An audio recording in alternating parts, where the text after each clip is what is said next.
Well, the Russians recently took this strategic town of Soledar and is advancing to the surrounding regions. And then further south, Russia recently took Lyshivka and is advancing a bit north to Chasiv Yar. So this is starting to look like a pincer movement around all of Bakhmut city. Indeed, some people are saying that there's an operational encirclement already, even though there's still one road left they can leave on. And in the south, it appears that Russia activated this Zaporozhye front line and moved several kilometers north. But with still hundreds of thousands of Russian soldiers not yet having entered the fight. Well, how are you reading this? Is this the beginning of the Russian winter offensive, or they're just choosing their positions before they storm, or what? Or will there be a huge offensive? Will it continue to be this gradual grinding down the army? How do you read the situation based on your background? Well, if you look at the map and you look at the size of these operations, people call them operational. I suppose you could make that argument, but these are small scale. They're what we call shaping operations, where you are deliberately destroying the various lines of defense. It's generally accepted that the Ukrainians have 3 lines of defense in the Donbass. The first 2 are largely destroyed, and the third is not very strong and has turned out to be relatively weak, which is why I think you're seeing these sudden advances. And of course, they're running out of people. And I'm sure Ukrainian commanders have argued that this is the time to withdraw forces to prevent them from being destroyed so that we can build up a viable reserve force and we can fall back to defensible terrain. But again, this is the problem. If we fall back, is the argument in Kiev, well, then we're seen as weak and that people will think we can't win. Well, people have already reached that conclusion at high levels as it is. So no, these are shaping operations. The major offensives, you're looking at over 100,000 combat troops down in the south that will advance north. You can look at where these shaping operations have occurred, and you can make up your mind where you think these advances will come from in the south. You have another 100,000 combat troops over near Beograd that are faced across from Kharkov, and those are poised to attack. And they stretch all the way down to the Oxal River. Then you have another roughly 80 to 100,000 Russian combat troops in Belarus. I'm not as confident of those numbers because it may be more, it may be less. It's hard to see up there right now. Even the people with satellite overhead views are having difficulty with precise numbers, but we've seen an enormous quantity of equipment arrive there, all of it brand new. The same thing in the other areas, but certainly in Belarus. And then people say, well, I hear lots of people say, well, they can execute a 3-pronged super envelopment from the north out of Belarus, from the east in central Ukraine, and from the south in southern Ukraine. Well, I suppose you could, but I don't see that as the Russian way of war at this stage. I think that you will see something on a larger scale associated with the slow, deliberate meat grinder approach that is being applied with great success in southern Ukraine. Now, if there are large openings and vast open spaces, and if you look at the map, and people really need to study the maps in Ukraine. I remember months ago we had Army retired generals coming on talking about, the Ukrainians are doing such a brilliant job, and just look at these pictures, and all those pictures were nonsense. It was just GameStop crap. If you look at the terrain north of Zaporozhye, it's flat. There is some undulating terrain, but most of it is pretty flat. I don't know what's up there, and I'm getting the impression more and more every day that there isn't really very much there. And if that indeed is the case, you might see something greater than the sort of slow, deliberate grind. You may see a more rapid advance. But the Russians have proven over the last few months to be very deliberate. They understand the impact of linking the overhead intelligence, surveillance, and reconnaissance assets, terrestrial and space-based, to the various strike systems. They've used their Air Force very effectively, as well as part of this larger strike approach. I don't see that changing very much. I don't think they're going to put ground forces at risk of being suddenly attacked by weapons and troops that they have not already identified by moving too quickly. But those slow, deliberate grinds will have an effect. My own My own thinking is that we're going to see all of this happen in the East first. And when the East is largely devoid of Ukrainian resistance and cleared, that's when you will see crossing of the Dnieper River and the northern offensive begin, because one of the stated goals from the very beginning of this discussion about offensives has been to cut off Ukraine from the Polish border. That has to happen. And something is going to have to be done about the regime in Kiev, but that will be the last thing that I think is on the agenda. Yeah, well, because it definitely seems from looking at the map that the Zaporozhye front has to be something real, because again, if you move north from Zaporozhye, you can cut off Zaporozhye, Dnipro, all the way up to Kyiv, then everything east of the Dnieper would be cut off. Yeah, I was wondering though, because the Russians may have the men now up to 600,000, but if they would activate all of them at the same time, wouldn't this put a huge strain on the manufacturing logistics of the supply of weapons? Because one of the advantages of Russia now is they can just fire off all the artillery, the rockets they want, but that's because they have the production, in the back. But if all their men would be armed to the teeth with the same kind of firepower, could they sustain this, or does this indicate that they would probably do a slower, grinding mission? My impression is the manufacturing facilities for all these weapon systems are running 24 hours a day, 7 days a week in Russia. As a result, there will be no shortage. That's wishful thinking. That's the least of your concerns, or of their concerns. The larger issue is what we talked about before. Given what they have learned over the last several months, warfare has clearly changed. The dominant feature on the battlefield is what we call ISR strike. This integration of the overhead surveillance at every level with multiple strike systems.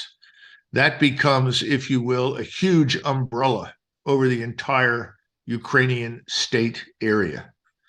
The Russians are not going to move their forces anywhere that they are not under that umbrella. Therefore, the movements will not be mad dashes to seize a bridge over the Dnieper. These will be, I don't want to say slow, but methodical, deliberate. And it will move under the crushing weight of these strike systems. That's why this is not going to end in 30 days. It's not going to end in 60 days. It may be 90 or 120, simply because they are being methodical, and they will destroy all of the Ukrainian resistance. But it just won't look like a World War II blitzkrieg. I keep hearing people talk about blitzkrieg. That was a different era, and that kind of capability exists, but it's not something that you do in this era where you have ISR strike arrayed against you. And even though the Ukrainian capabilities are much degraded and denuded of what they had earlier, it's still a danger. And the Russians have made it very clear, the commanding generals have made it clear, they're not interested in sacrificing Russian lives unnecessarily. So they'll be methodical and they'll be deliberate, as opposed to on the fly or battlefield opportunists in the old German sense of the word. But I see the eastern side taking presidents first over the West. That doesn't mean they won't go west. I think they'll have to. And every day that we open our mouths and characterize the Russians in the very negative way that we do, and make these outrageous demands of them, and keep talking about regime destruction and dismemberment of Russia as the long-term goal, the more likely it becomes that the Russians will have to move all the way to the Polish and Romanian and Moldovan borders.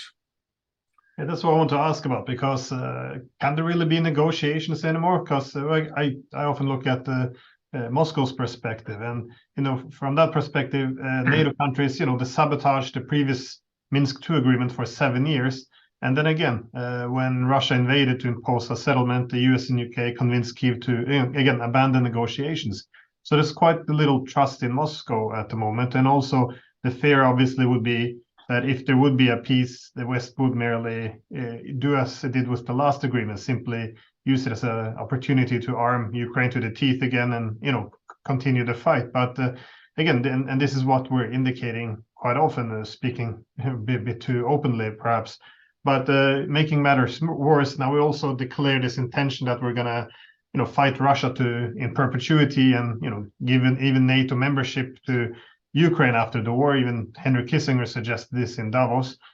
So this places, Moscow in a very difficult position, because whatever territory it does not take now will end up in NATO's hands. So, and also, it would be dangerous to have two strategic territory which would be used against it, which suggests Russia would have, all the incentive to seize the coastline, to take the areas of economic interest, that is the agriculture, the industrial areas, the areas with natural resources, and obviously the regions with the Russian speakers, as they wouldn't want them to live under a, NATO rules. So, so given that we're declaring this goal of breaking Russia, what does this mean for negotiations? Can there be any settlement now that we see, some cracks in Ukraine?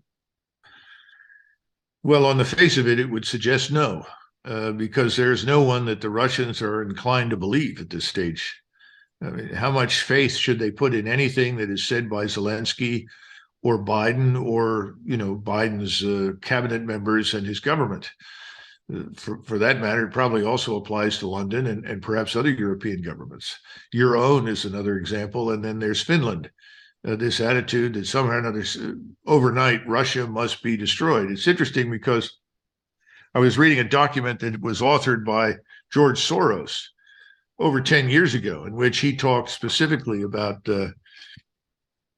this kind of all-out war that would ultimately come against Russia, because he said this is the last nationalist state that rests on a foundation, obviously, of Orthodox Christian culture with Russian identity at its core. That has to be removed. So I think the people that are in charge of the West and in charge in Washington think that they have successfully destroyed the national identities of the European and American peoples, that we have no sense of ourselves, our borders are undefended, we present no resistance to incoming migrants from the developing world, who essentially roll over us as though we owe them a living, and that our laws do not count. Thus far, I would say that's a pretty good assessment, an accurate evaluation of what we've been doing.